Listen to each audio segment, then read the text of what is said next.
how are you? So today I want to talk about simultaneity and still always the oneness of life, the oneness of who we are and what we are, and the oneness of all of our experiences. And simultaneity is a great word that I've come across recently, and I love it because it sort of encapsulates the idea of oneness in everything. So simultaneity, like I could be hanging out and talking to somebody at one moment, and still in that moment, while I'm physically sitting there talking to someone, I'll be having thoughts. And those thoughts are actually a different creation. They're a different reality. So we can be living in different worlds at the same time, living in different realities at the same time. And the only reason why we would say the physical world is more real to us is because collectively, and most of us individually, give it that status. We give it that reality. We give it that power. This physical world. This is the hard reality. This is where we live, and da da da da da.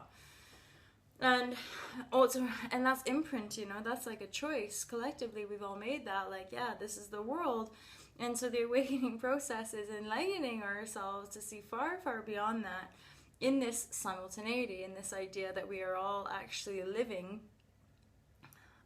you could say multi-dimensionally all the time, you could say multi-world, multi-universe, multi-reality, that we're all essentially totally one, and wherever our mind is going, whatever we're like vibing and feeling within ourselves is actually a creation. It's already done. It's already real.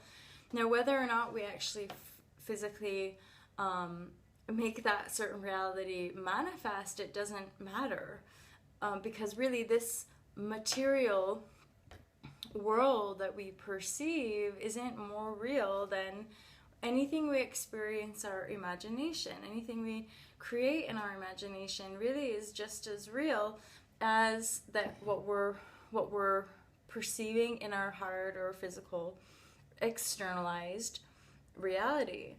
And unraveling this stuff is epic, and how we shift and change in our own body mind as we absorb and accumulate more download of light awareness, you could say. So like subtler, broader, more like steam than ice sort of thing, awareness of our simultaneity, of our oneness, of our inherent power.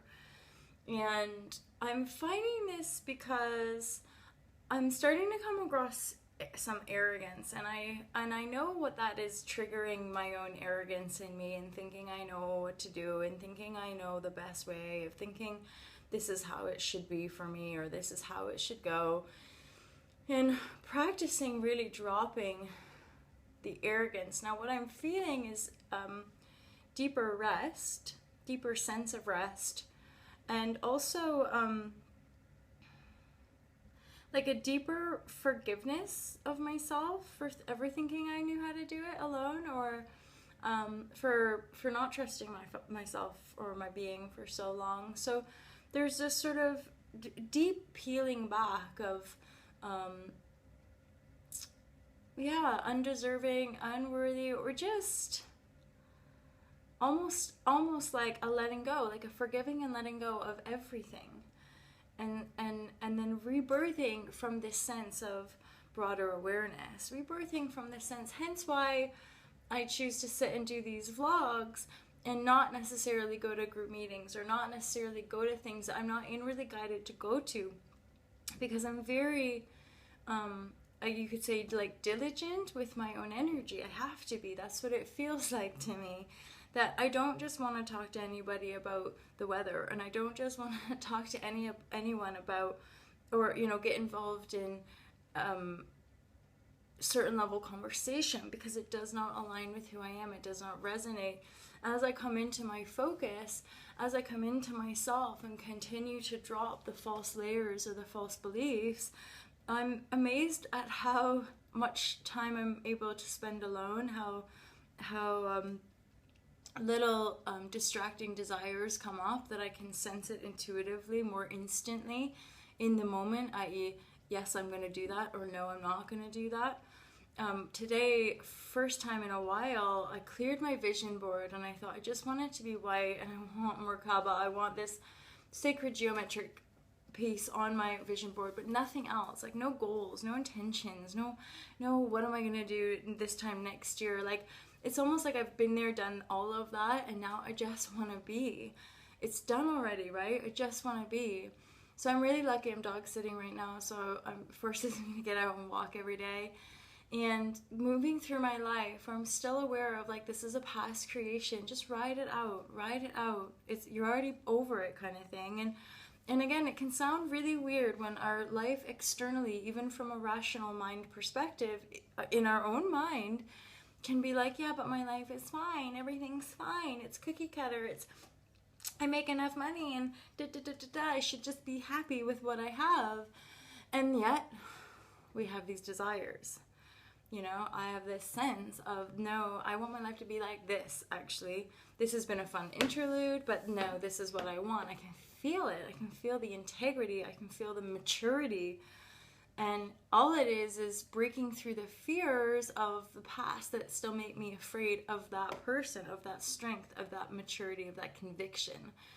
And I tell you, each time like a wobble or a little thing comes up, it's just like a more profound clearing of like, I'm ready to let go of all the beliefs and energies, frequencies, whatever you want to call it, let go of all the stuff that is not mine. That's a choice. That's a free will choice that I have the power to make. I am going to let go, or I am letting go of all of the densities, the thoughts, the frequencies, the creations that are not mine. And then spend time getting to know that essence, getting to know that self. Who is that being? Who is that person embodied here? What are the desires? And that's desires not on a material level. It's not actually about what can I get from this world. It's actually about what can I give.